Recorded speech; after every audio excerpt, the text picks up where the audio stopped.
এটা এখন আমি বাটিতে বেড়ে নিচ্ছি।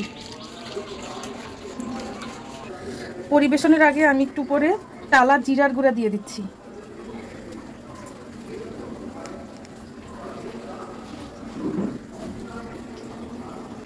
এই যে আমার রান্না রেডি। আজকে আমি শিং মাছ রান্না করব। এই যে দেখতে পাচ্ছেন খুব সুন্দর একটা রান্না করে ফেলেছি, শিং মাছ ভুনা। এটা খেতে অনেক মজা। তো চলেন ভিডিওটা আপনাদের সাথে শেয়ার করি। আজকে আমি রান্না করব এই শিং মাছগুলো। এই যে অনেক বড় বড় শিং মাছ, এটা ভালোভাবে ধুয়ে পরিষ্কার করে নেওয়া হয়েছে। সো এটা আজকে রান্না করব। তো চলেন এটা আগে কেটে নিই। আমি মাছটাকে 3 পিস করে কাটবো। এই যে আমি 3 পিস করে এখান থেকে কেটে নিচ্ছি। এটার ভিতর ডিমও আছে।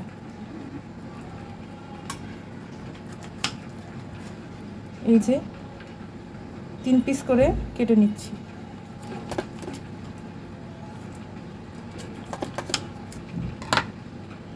এভাবে সবগুলো মাছ কেটে নিই।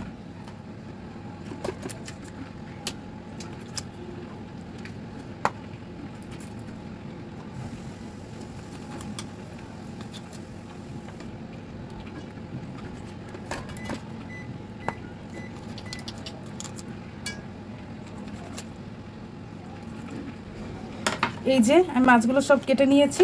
এখন এটা একটু ভালোভাবে ধুয়ে রান্নায় চলে যাই। মাছগুলো আমার ধোয়া হয়ে গেছে, এখন আমি রান্না করব। এখন আমি পরিমাণ মতো তেল দিয়ে দেব।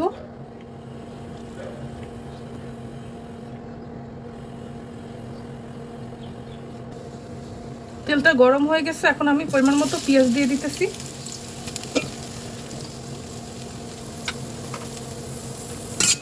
পেঁয়াজটা দিয়ে একটু এটা মিশিয়ে নিচ্ছি।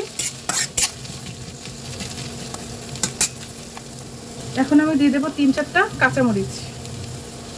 পেঁয়াজটা একটু নরম হয়ে আসলে এখন আমি এখানে 1/2 চামচ হলুদের গুঁড়ি দিয়ে দিলাম।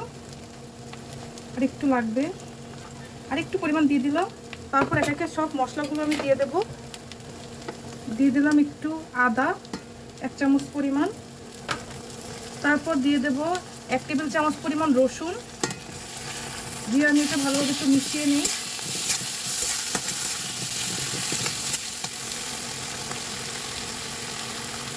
এরপর আমি দিয়ে দেবো 1 চামচ মরিচের গুঁড়া।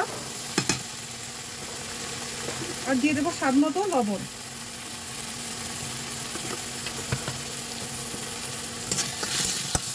তারপর আবার মিশিয়ে নিচ্ছি।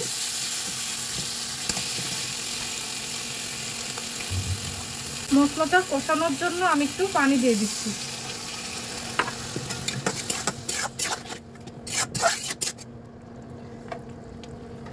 মশলাটা কষানোর জন্য আমি ঢাকনা দিয়ে 2-3 মিনিটের মতো মশলাটা কষিয়ে নেব। কিছুক্ষণ পর ঢাকনাটা তুলে মশলাটা কষা হয়ে গেছে আর তেলটা উপরে ভেসে উঠছে। এখন আমি মশলাটা কষানো হয়ে গেছে, এখন আমি এটার ভিতরে শিং মাছগুলো দিয়ে দিচ্ছি।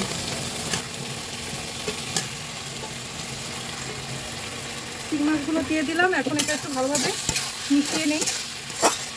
আর শিং মাছ সাধারণত আমরা ভাজি না, এভাবেই কষিয়ে রান্না করা হয়।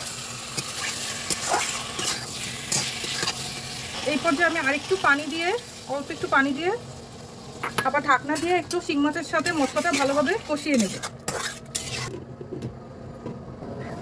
কিছুক্ষণ পর আমি আবার ঢাকনাটা তুলে আবার এটা একটু নেড়ে চেড়ে দিব। মাছটা আমার কষানো হয়ে গেছে, খুব সুন্দর তেল ভেসে উঠছে উপরে। এখন আমি পানি দিয়ে দেব। হ্যাঁ, সুন্দর কষানো হয়ে গেছে, তেলও ভেসে উঠছে। এখন আমি মানে ঝোলের জন্য পানি দিয়ে দিচ্ছি।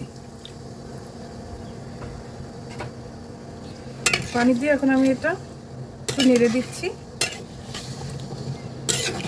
এখন আমি আবার ঢাকনাটা দিয়ে দেব 15 মিনিটের জন্য।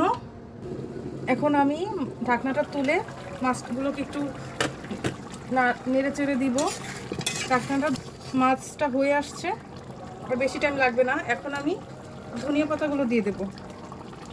উপরে আমি একটু ধনিয়া পাতা ছিটিয়ে দিলাম।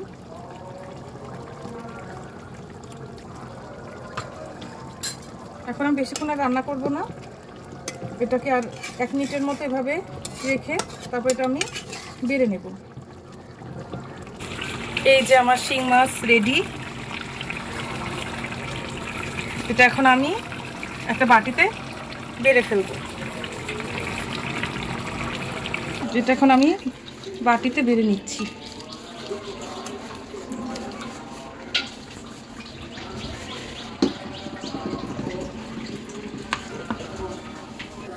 পরিবেশনের আগে আমি একটু করে টালা জিরার গুঁড়া দিয়ে দিচ্ছি।